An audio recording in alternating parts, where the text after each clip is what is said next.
Welcome to AI Unraveled, the podcast that takes you on a deep dive into the ever-evolving world of AI. I'm your host, and just a quick reminder before we get started, if you're finding these deep dives helpful, please consider hitting that like and subscribe button. It really does make a difference, especially if you're listening on Apple. And I'm the AI expert here to help guide us through today's landscape. Ready to jump into a fascinating couple of days in AI? Absolutely. March 24th and 25th, 2025. 2 days, a ton of news. What really stood out to me was the sheer amount of ground covered in such a short time. It's incredible how fast things are moving. It really is, and we've got a really interesting mix to cover today. We'll be looking at how companies are trying to cut costs on their AI infrastructure, some really exciting advancements in robotics that are getting closer and closer to, well, real biological movement, and of course, the always evolving world of AI models themselves. Plus, a look at some significant shifts in regulation. There's a lot to unpack, but we'll break it down into those key signals so you can see where things are heading. Exactly. Consider this your shortcut to understanding the big picture without getting lost in the day-to-day noise. So let's start with something that's always on everyone's mind: cost. Okay, so our sources highlighted a really clever strategy by Ant Group, which is Alibaba's fintech arm. They've developed a hybrid approach to their AI hardware using a mix of chips from U.S. companies like NVIDIA and Chinese manufacturers. And the result? A pretty impressive 50% reduction in the cost of both training their AI, which, as you know, is that intensive initial learning phase, and inference, which is the cost of actually using the trained AI to do stuff. 50%. So basically cutting their costs in half. That's huge. Do you think this could lead to more companies being able to develop AI, democratizing AI development? I mean, smaller companies who couldn't afford it before, could they now have access to serious AI capabilities? That's definitely one of the most interesting possibilities here. Ant Group's approach is like a blueprint for other companies, especially those dealing with all the complexities of global trade and technology regulations. They're not just saving money. They're showing how to balance high performance with compliance in a really challenging geopolitical environment. And yeah, this could definitely lower the barrier to entry for a lot of players, maybe even sparking a whole new wave of innovation across different industries. That makes a lot of sense. All right, let's shift gears from the world of silicon and computing costs to something a little more, well, tangible: robots. MIT researchers have come up with something pretty cool. Oh yeah, they call them scamp actuators. And essentially, they're artificial muscles that mimic the human iris. Think about how the iris expands and contracts quickly and efficiently. That's what these actuators can do. And they're really energy efficient and designed to be produced on a large scale. Artificial irises for robots. So how does mimicking something so intricate in the human body actually translate to practical benefits for robots? Well, it's about moving beyond those clunky mechanical movements to something more like the fluid, adaptable motion we see in nature, more biological. These actuators could mean incredibly lifelike and responsive prosthetics, giving users finer and more intuitive control. And imagine search and rescue robots navigating disaster zones with more agility and a gentler touch.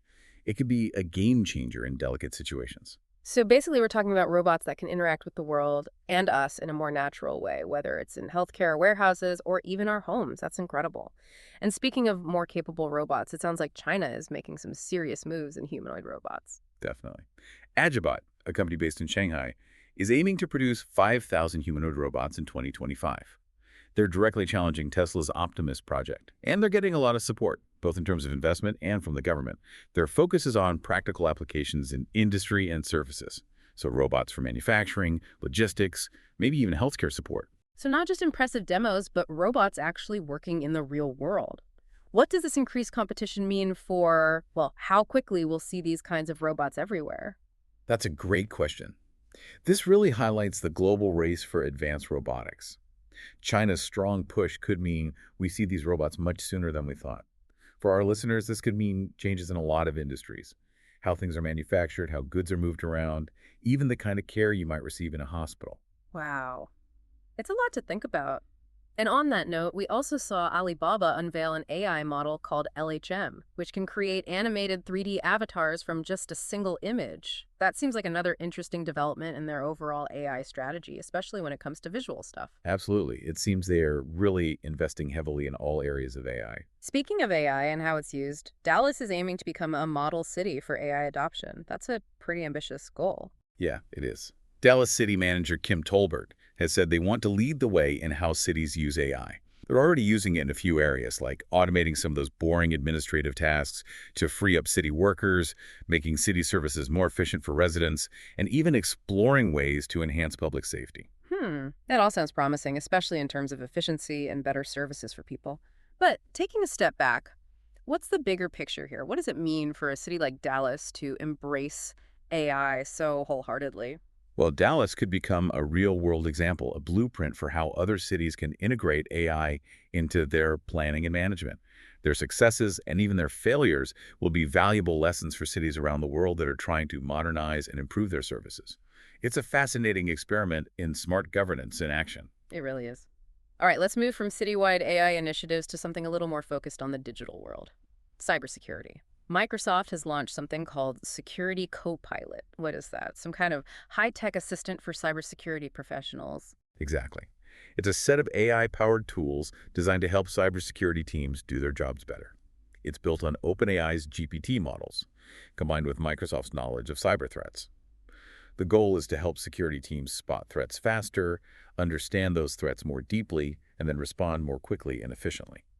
So, not replacing humans, but making them better at what they do. What kind of things can it actually do? Well, it can analyze tons of data to help prioritize the most urgent risks. It can summarize complex security incidents into easy-to-understand reports, which saves analysts a lot of time. And it can even create scripts to automate some of the initial steps in responding to an attack. And why is that important? Well, think about it. Cyber threats are getting more and more complex, and there just aren't enough skilled cybersecurity professionals to go around. Tools like Security Copilot could be essential for companies to strengthen their defenses, reduce the workload on their security teams, and ultimately improve their ability to respond to attacks in real time. It really feels like a constant race to stay ahead of the bad guys, doesn't it? Okay, let's shift our focus to the core technology itself, the AI models. We've got some interesting developments to discuss from both OpenAI and Alibaba. Where should we start? Let's start with OpenAI. They've had a bit of a shakeup internally. Sam Altman is moving to focus more on research, new products, stepping back from the day-to-day running of the company. Brad Lightcap, who is the chief operating officer, is now in charge of global operations and partnerships. And this comes after a few senior researchers left the company. Interesting. So, what's the bigger takeaway here? What does this leadership shift at a major AI company like OpenAI tell us? It could mean OpenAI is growing up, becoming more mature as an organization. By separating Altman's visionary role from the day-to-day stuff, they might be aiming for a more sustainable structure as they compete with other giants like Meta and Google. It also suggests that Altman wants to put his energy back into the technical side of things, pushing the boundaries of what AI can do. Makes sense. We also got an update from Sam Altman himself about some more internal leadership changes, with Mark Chen becoming the chief research officer and Brad Lightcap's role as COO expanding even further. It seems like they're positioning themselves for growth. Yes, these leadership changes signal that OpenAI is committed to pushing the boundaries of AI research and development. Okay, now Alibaba also has some news on the AI model front with their Qwen 2.5 VL32B. What is that exactly? So it's a relatively smaller multimodal AI model, only 32 billion parameters. But what's really interesting is that it's reportedly outperforming some of the larger models in certain tasks, like mathematical reasoning and understanding the connection between images and text. It's particularly good at multi-step reasoning, which makes it ideal for situations where resources are limited and speed is key. Alibaba seems to be focusing on making powerful AI more accessible, right? More efficient and easier to use. Precisely. Their strategy seems to be about empowering the open-source AI community by offering highly capable models that are also more cost-effective to run. This could lead to more businesses and developers, especially in Asia, adopting these models as a strong alternative to the resource-intensive models coming from the US. And they've even open-sourced an instruction-tuned version of this model called Qwen 2.5 VL32B Instruct, which they claim is even better at math and visual understanding. So they're putting their money where their mouth is, so to speak. Absolutely. By open sourcing their models, they're encouraging wider adoption and contributing to the advancement of the entire field of AI. Competition breeds innovation, right? And speaking of competition, DeepSeek has quietly released an upgraded version of their V3 model, DeepSeek V30324. What's the big deal with this one? Well, they didn't make a huge fuss about it, but the reported improvements in reasoning and coding are pretty significant. Benchmarks suggest it's now a serious contender, up there with OpenAI and Anthropic in terms of performance. So the race to build the best AI model is really heating up. Absolutely. DeepSeek's advancements show how competitive this landscape is becoming. Everyone's pushing to create more sophisticated AI tools that can handle increasingly complex problems, from advanced logic to coding. And ultimately, this benefits everyone working in AI by giving them more powerful tools to work with. More tools, more possibilities. We also have news from a newcomer making waves in AI image generation, Reeve. Reeve has just launched Reeve Image 1.0, Yeah. and it's getting a lot of attention because of how accurately it can render text within AI-generated images. Hmm. This has been a real challenge for a lot of models, so Reeve's success here has put them right at the top of industry benchmarks. Early user feedback also suggests it's really good at handling complex prompts and scenes with lots of characters, making it a strong competitor to models like Google's Imagen 3 and Midjourney V6.1. So, accurate text in AI images, that's a big deal for creative professionals, right? Huge. Reeve's arrival shows how quickly things are moving in AI image generation. Creators now have more precise tools to bring their ideas to life, especially when those ideas involve incorporating text seamlessly. And we can't forget about Google, who are busy rolling out their Project Astra features for Gemini. These add advanced visual perception, live video analysis, and even screen reading capabilities. The evolution of these multimodal AI systems is just astounding. It's mind-blowing how fast things are developing. Oh. All right, let's turn our attention to the regulatory landscape. The European Commission is taking a strong stance against Meta. What's going on there? Yeah, so the European Commission is getting ready to hit Meta with a pretty hefty fine, over $1 billion, because of their pay or consent advertising model. Basically, they're saying this model, where users either have to pay for an ad-free experience or agree to have their data tracked for personalized ads, isn't fair and limits user choice. They believe it violates the Digital Markets Act, or DMA. $1 billion fine. That's a big deal. What could this mean for the rest of the tech industry? It could be a landmark decision in how tech is regulated globally. It might change how companies use and profit from user data in the EU, and we can probably expect similar practices at other big companies like Google and TikTok to come under scrutiny. It sets a precedent for how regulators might interpret and enforce these digital market rules going forward. It sounds like the EU is serious about protecting user privacy and ensuring fair competition in the digital space. Absolutely. This decision could have ripple effects across the entire tech industry, not just in Europe, but globally.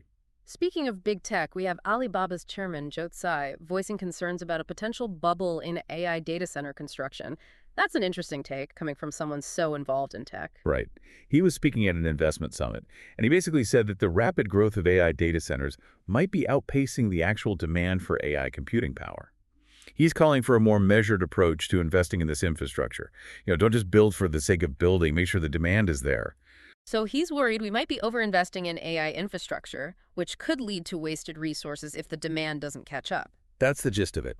He's concerned that all the excitement around AI might be driving too much investment in infrastructure, kind of like what happened in past tech bubbles, where investment got ahead of real-world use cases.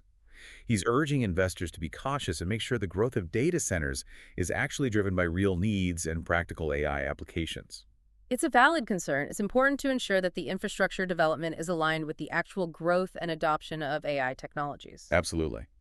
And on a related note, we also learned about Reed Hastings, the co-founder of Netflix, making a $50 million donation to his alma mater to set up an initiative focused on researching the risks and societal impact of AI. It's great to see leaders in the tech industry recognizing the importance of responsible AI development and investing in understanding its potential impact on society. Now, let's talk about the cutting edge of AI development. Progress in AI reasoning. The ARC Prize is back with a new, even tougher benchmark called ARC AGI-2. Yes, and it's designed to really push the limits of AI reasoning. The initial results are pretty surprising. It seems that pure language models are scoring 0 on this test, and even the best public AI reasoning systems are only getting single-digit scores. Wow, so even with all the amazing progress we've seen in other areas, true human-like reasoning is still a big hurdle for AI. It really highlights the ongoing efforts to improve the fundamental reasoning abilities of these models. We've come a long way in things like language and image generation, but true artificial general intelligence with the ability to reason like humans is still a significant challenge. It's definitely something to keep an eye on. So, to recap for our listeners, in just these 2 days, we've seen major developments in cost-saving AI hardware, exciting progress in robotics, continuous evolution of AI models, important shifts in regulation, and a stark reminder of the challenges we still face in achieving true AI reasoning. It's a fast-paced and incredibly dynamic field, and these snapshots from March 2025 give us a glimpse into the speed and breadth of progress happening across the entire AI ecosystem. And if you're enjoying these deep dives and want to help us keep bringing them to you for free, please consider making a donation. You can find the links in the show notes. Every bit helps us keep exploring this fascinating world of AI. Absolutely. And if you're looking to reach a large and engaged audience of professionals interested in technology and innovation, consider advertising with us. It's a great way to spread the word about your business or service. And on that note, here's something to think about until our next deep dive. Given the rapid advancements we discussed today, especially in areas like multimodal AI and the early stages of improved reasoning, are there any fundamental assumptions we hold about the limitations of today's AI models that we might need to reconsider sooner than we think? It's a thought-provoking question. The field is advancing so rapidly that what seems impossible today might become reality tomorrow. Thanks for joining us on this deep dive into the world of AI. We'll be back soon with more insights and analysis. Until then, stay curious. And keep exploring the possibilities of AI. See you next time. Goodbye.